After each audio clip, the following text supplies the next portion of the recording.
श्यामपुर गांव में रज्जो अपने पति रामू के साथ रहा करती थी। रामू एक मजदूर था जो गांव के जमींदार के खेतों में काम किया करता। लेकिन राम और रज्जो की शादी को बहुत समय हो चुका था, लेकिन उन्हें बच्चा नहीं हो रहा था। रज्जो और रामू अपने बच्चे के लिए बहुत जगह भी गए, लेकिन कोई फायदा ना हुआ। सुनिए जी, पड़ोस वाली विमला काकी बता रही थी गांव के बाहर पीपल के पेड़ के नीचे एक साधु बाबा बैठते हैं। उनके पास हर समस्या का हल है।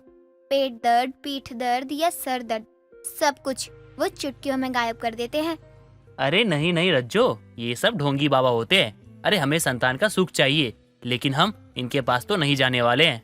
अरे एक बार चलते हैं ना, जब इतनी जगह हम जा चुके हैं तो एक बार तो यहाँ भी जाना चाहिए। ठीक है, पहले मैं बाबा के पास जाता हूँ और पता करता हूँ कि उनके पास कोई ऐसी शक्ति है या नहीं है। क्या पता ये लोगों को ठगने का नया तरीका हो। मुझे तो नहीं लगता है ऐसा कुछ है। गांव के बहुत सारे लोग उन कंबल वाले बाबा के पास जाते रहते हैं। मैंने भी पिछले कुछ महीनों में उनका बहुत नाम सुना है। ठीक है, तो मैं कल अपनी खेत की परेशानी लेके बाबा के पास जाऊंगा। अगर उन्होंने समाधान कर दिया तो समझ लेना कि बाबा असली है।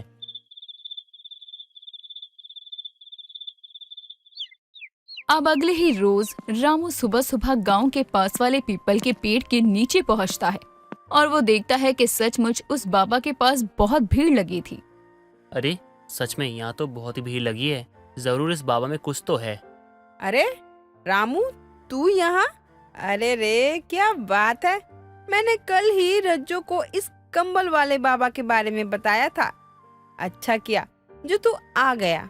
हाँ, मुझे भी रज्जो ने बताया था कि उसे आपने ही यहाँ के बारे में बताया है। अब रामू लोगों को उस बाबा के पास जाते हुए देख रहा था और रामू देखता है कि किसी की चोरी का मुद्दा तो कोई अपने सर का दर्द या पैर का दर्द या पीठ दर्द की शिकायत लेकर वहाँ आया था और सबको वो बाबा अपने कंबल से ठीक कर रहा था। इस बार तो पक्का पिता बन ही जाऊंगा। बाबा तो सच में भगवान है। कहो बच्चा, क्या परेशानी है? बीवी को बच्चा नहीं हो रहा है काफी समय से। बाबा आप तो अंतर्यामी निकले। बाबा आप तो सब जानते हैं। बाबा तो बताइए ना, मुझे संतान का सुख प्राप्त होगा या नहीं होगा? मेरी किस्मत में क्या है बताइए बाबा। सब होगा, ये कंबल तेरे सारे कष्ट हरेगा। जा बच्चा, जल्द ही तेरे घर पे भी बच्चे की किलकारी गूंजेगी। रामू ये सुनकर बहुत खुश होता है और खुशी खुशी अपने घर आ जाता है और घर आकर अपनी पत्नी को सारी बात बताता है। रज्जो, तुम्हें पता है उन्होंने मुझे खुद पे शक करने का थोड़ा सा मौका तक नहीं दिया। जब मैं बाबा के पास पहुंचा तो मैंने वहां लंबी भीड़ देखी और उस भीड़ को देखकर मैं समझ गया कि बाबा कोई साधारण इंसान नहीं है। और आपने उन्हें अपनी समस्या बताई है क्या? हाँ, उन्हें मैंने अपनी समस्या बताई और उन्होंने मुझे जादुई कंबल उड़ा के कहा कि जाओ बेटा, तुम्हारे घर में ना जल्दी से बच्चे की किरकारियां गूंजेंगी। अरे ये तो बहुत अच्छी बात है। और अगर ऐसा हुआ तो मैं उन बाबा को घर बुलाकर खाना खिलाऊंगी। हाँ, क्यों नहीं भाग्यवान, हम जरूर उन्हें घर बुलाएंगे और खाना खिलाएंगे। रामू और रज्जो दोनों ही कंबल वाले बाबा का आशीर्वाद पाकर बहुत खुश थे और देर रात रामू खाना खाने के पास सो जाता है तो वो कंबल वाले बाबा के बारे में सोच रहा होता है। ये जादू है या फिर शक्ति है? जो भी है उस कंबल में है, बाबा में नहीं है। कैसे भी बाबा एक बार कंबल किसी को भी ओढ़ा देते हैं तो उसकी सारी समस्या दूर हो जाती है। सच में बहुत जादू है इस कंबल में। क्या हुआ जी, आप सो क्यों नहीं रहे हैं? क्या सोच रहे हैं आप? कहीं आप उस कंबल वाले बाबा के बारे में तो नहीं सोच रहे? अरे नहीं, कुछ नहीं। तुम सोती क्यों नहीं हो? मैं तो बस खेत के बारे में सोच रहा था। कल सुबह खेत में बहुत काम है। अच्छा, मुझे लगा कहीं आप उस कंबल वाले बाबा के बारे में तो नहीं सोच रहे हैं। अगर वो कंबल मुझे मिल जाए तो मैं कुछ भी कर सकता हूँ। मैं जो चाहूंगा वो मुझे मिल जाएगा। मेरे पास सब कुछ होगा और कभी मेरी जिंदगी में कोई समस्या नहीं होगी। अब रामू तो सो जाता है।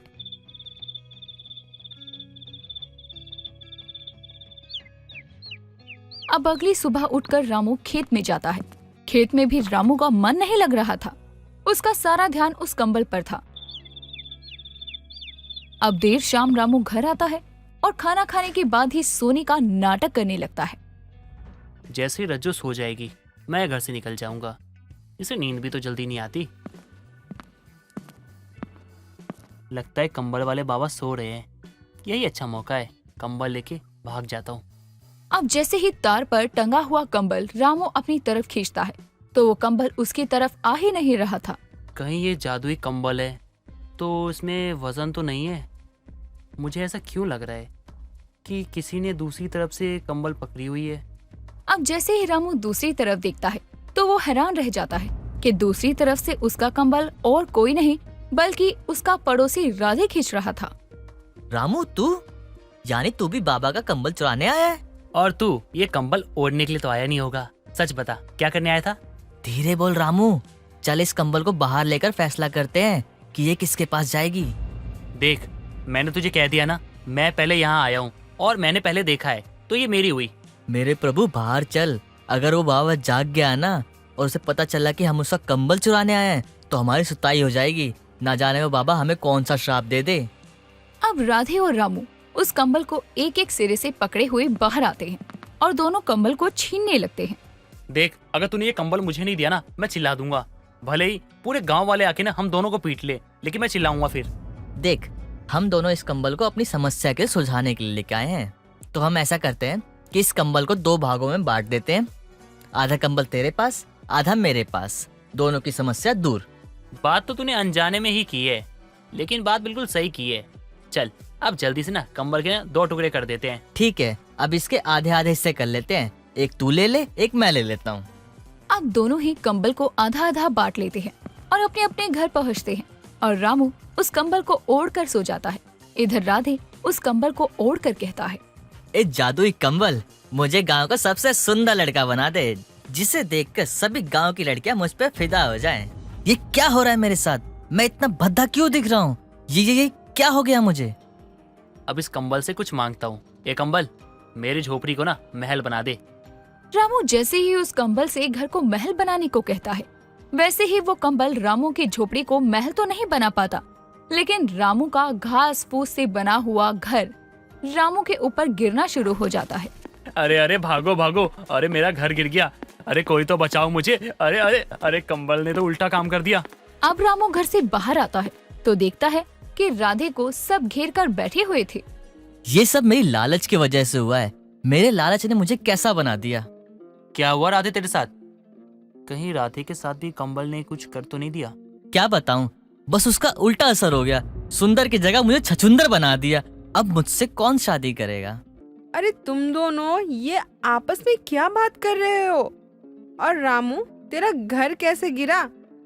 तुझे तो मैंने कहा भी था घर बनवा ले, लेकिन नहीं, तू कहाँ किसी की सुनता है। राधे और रामू को समझ आ गया था कि जिस कंबल को वो लालच में चुरा कर लाए थे, वो कंबल उनके लिए किसी श्राप से कम साबित नहीं हुआ और वो उन पर उल्टा ही असर कर रहा था। अब ये बात रामू अपनी पत्नी और राधे अपनी माँ को बताता है। ये क्या किया आपने? कंबल वाले बाबा का कंबल चुरा लिया। आप शायद भूल रहे हैं, जल्द ही मैं माँ बनने वाली हूँ, वो भी इस जादुई कंबल की वजह से। लेकिन मेरे साथ कुछ गलत हुआ तो उसके जिम्मेदार आप ही होंगे। नहीं नहीं रज्जो, मैं अपने बच्चे को कुछ नहीं होने दूंगा। मैं अभी राधे के साथ जाता हूँ और बाबा को उनका कंबल लौटा देता हूँ। अब रामू राधे को लेकर उस बाबा की झोपड़ी में पहुँचता है और जहाँ बाबा ध्यान कर रहे होते हैं। उठो रामू, राधे, मुझे सब पता है कि मेरा कंबल कहाँ गया और कौन ले गया, और मुझे ये भी पता है कि आखिर मेरे कंबल के साथ क्या बुरा किया। बाबा, हमसे गलती हो गई, हमें माफ कर दो। आज के बाद ऐसी दोबारा गलती नहीं करेंगे। हमें माफ कर दो। मुझे मेरा रंग रूप लौटा दो। तो इसका पश्चाताप भी तुम दोनों को ही करना होगा, समझे बच्चे? गलती की है तो सजा भी मिलेगी। अब गलती को सुधारने के लिए उस पर काम भी करना होगा नहीं बल्कि अवश्य करना होगा। बाबा, हम सब करेंगे। मैं तो वैसे भी गरीब हूँ, एक समय का खाना मिल जाए वही बहुत बड़ी बात होती है हमारे लिए। मैं घर कहाँ से बनवा पाऊंगा? तुम दोनों में बस एक ही कमी है कि तुम दोनों अपने आप को सुधारने का कोई काम नहीं करते। इसलिए आज से तुम दोनों अपने आप को सुधारो, और अगर तुम दोनों ने अपने आप को सुधार लिया तो तुम दोनों की परिस्थितियां भी अच्छी हो जाएंगी। अब रामू, जो कि लालची था, वो अपने लालच को कम करने का काम करता है और दूसरे की चीज पर लालच कम करना सीखता है। वहीं दूसरी तरफ राधे, जो कि आवारा था, वो अपनी माँ की बातों को मानता है और खेत में भी काम करने जाता है। दोनों में आए इस बदलाव से राधे की माँ भी समझ गई थी कि ये भी उस जादुई कंबल का ही कमाल है, जिससे वो कुरूप से ठीक हो रहा है और उसमें इतने बदलाव आए हैं। और इधर रामू की पत्नी भी माँ बनने वाली थी।